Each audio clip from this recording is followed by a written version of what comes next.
All right, so Jay, before we wrap it up and put a bow on it, let's go to the landscape of college football, where you had the primetime game this Saturday. Our very own Oklahoma Sooners, number 4 ranked team in college football. At the time. Yeah, at the time.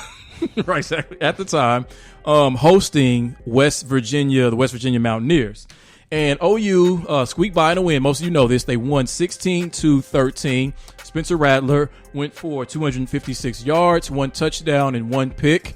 There were a lot of drives, a lot of times where this didn't look like the typical Lincoln Riley video game offense, even going back to the offenses in the Bob Stoops era that were very, very efficient, very up and down the field, and could hang 40 on you before halftime. This was not that type of offensive performance.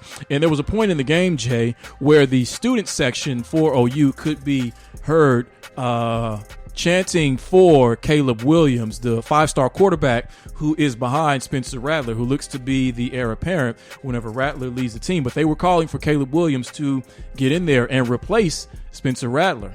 So with that, Jay, should OU actually listen and put in Caleb Williams? Hell no. And let me go ahead. Let me go and turn this down real quick. All right. Let me explain something to you Sooner fans. Look right in the camera when I say this.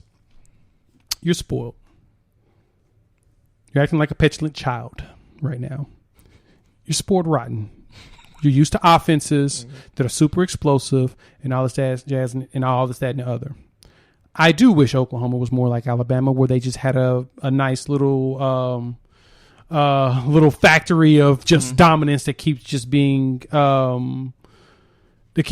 churned out and put on the field, but they don't. It's not the game. It's not how it is. Oklahoma's never going to get to that point. Now, be able to compete, but not get to that point. But this is my point. Y'all did this exact same thing last year to Jalen Hurts for Spencer Rattler. 2 years ago. You got Spencer Rattler now, guys. He's your quarterback. Last year was kind of a blasé year because of COVID and everything. No one really cared. This year, in shocking development, the defense is better than the offense. And I'm not joking there. The defense held this team to 13 points. Now, is West Virginia just a powerhouse in scoring points? Meh. They scored 24 against Maryland. They scored 27 against Virginia Tech. West Virginia is known for having similar air raids, but Oklahoma did a really good job of playing defense. So the defense is doing their job. The problem that Oklahoma has, this is not a Spencer Rattler problem. This is more of a Lincoln Riley scheme, offense, holistic issue. Spencer Rattler completed 71% of his passes in this game. He did his job. He orchestrated the drive to the game-winning field goal. You look like he was calm and everything. But you know what it looked like he had when he was doing that? He had blocking for a change in that last drive. That line is awful. That line is awful. I didn't realize this line was going to be this bad.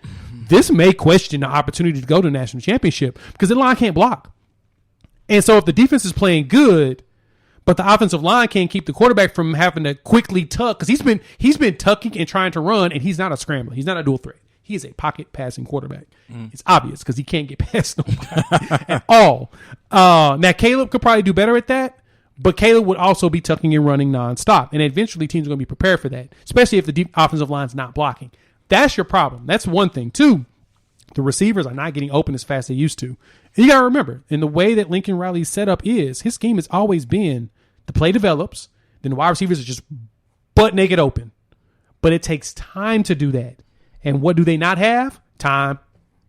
They don't have it. So that's the problem I've seen watching that game and looking at the wave thing. I was asking the entire game, like, why is the wide receivers not getting any separation? Why aren't the wide receivers open? What's taking so long? Why is the line collapsing so quickly? So as much as I would love to see Caleb Williams out there, Caleb Williams will get killed with this line. Let's get him a better offensive line, which will be next year. Everyone will be more experienced.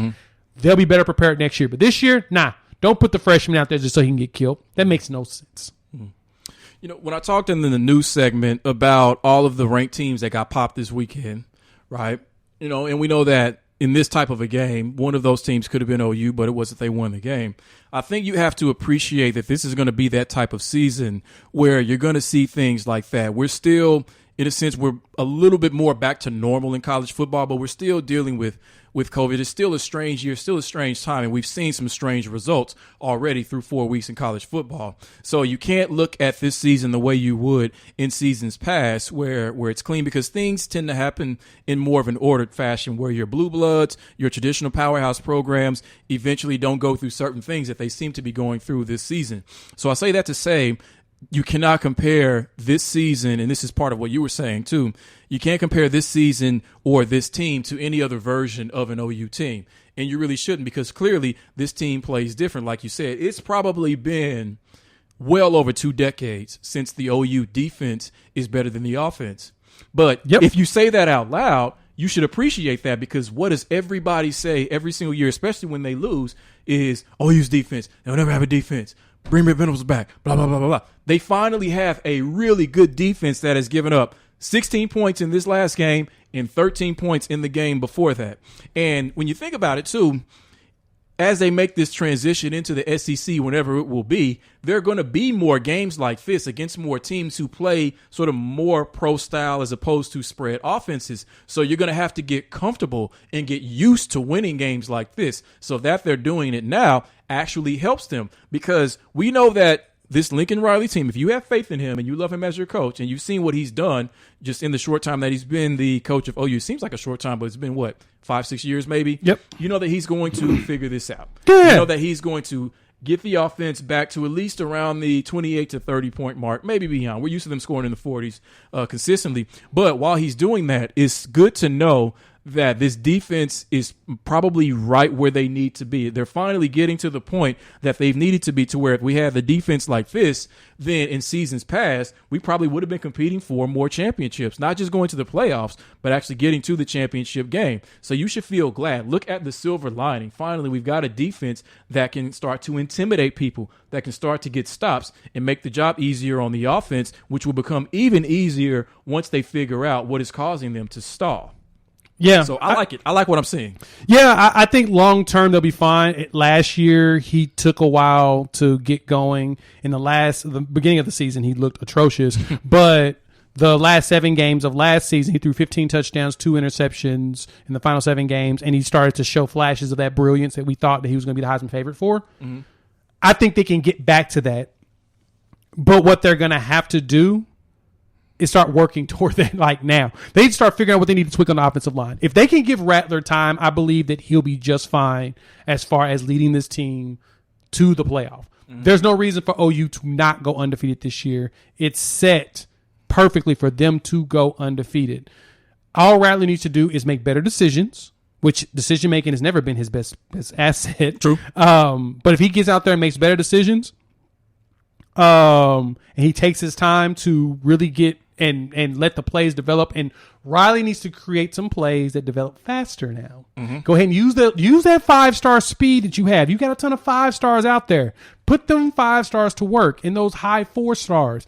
Get them out there in the open field quicker with your schemes, and I think that they'll be just fine long term. Because this Texas game coming up, Red River Shootout, boy, it's gonna be a problem. You can't lose to Texas, and there's a good chance because and that's the problem with Texas being in 2 weeks. You have Kansas State coming up, and you don't want that to turn into a look ahead game, because you know how tough Kansas State plays this team. Exactly, and they're at Kansas State this year. Yes, too. they are, and Kansas State's coming off that L to O State, so they're gonna be pissed. They're mad. Yeah. And they're going to want to take it out on OU, so they got to be ready for that. And it could be this very type of game, 16-13, 23-16, and that's what I'm saying. Since they've been in 2 of these, and now you don't want to go through this every single week. There are a few of these where you want to win comfortably, but you do have to, and you do want to get used to winning in these types of games, because it's like a soccer match where every little thing matters, and just that one mistake, especially in the second half, could just bury you in a game like this where both teams are having trouble moving the ball. Yeah, grind out W's are very good for your character, and makes you recognize that you're going through a lot of adversity the entire game, not just at the end or even at the beginning. It's the entire game because it's a slugfest. And like I mentioned, their defense to me looks like they're better than the offense, and they're doing more dynamic things. And you want that. OU needs to have a better defense and show everyone that, because the joke is, the running joke will forever be, the Big 12 don't play defense because all the offenses be putting up numbers, except for when they play against other Big 12 teams. Sometimes some of these Big 12 teams be shutting them down, just like they do when they go play SEC teams that's not named Alabama or LSU or Georgia, basically the top three. So what they need to do in this Kansas State game is make a statement. They need to keep the defense up. If they win that Kansas State game 23-13 or something like that, I'll be just fine. Just don't let Kansas State score more than 13 points. Don't let them have 2 touchdowns. If you can keep them from scoring 2 touchdowns, then I might jump back on the Oklahoma bandwagon hard, because that's what they've been needing, is a team with the defense, because they go against Texas at the Red River Shootout, and they got that type of a defense, and they can keep, Bijan Robinson, the monster, who's probably going to win the Heisman Trophy. I will be sold on Oklahoma going the distance.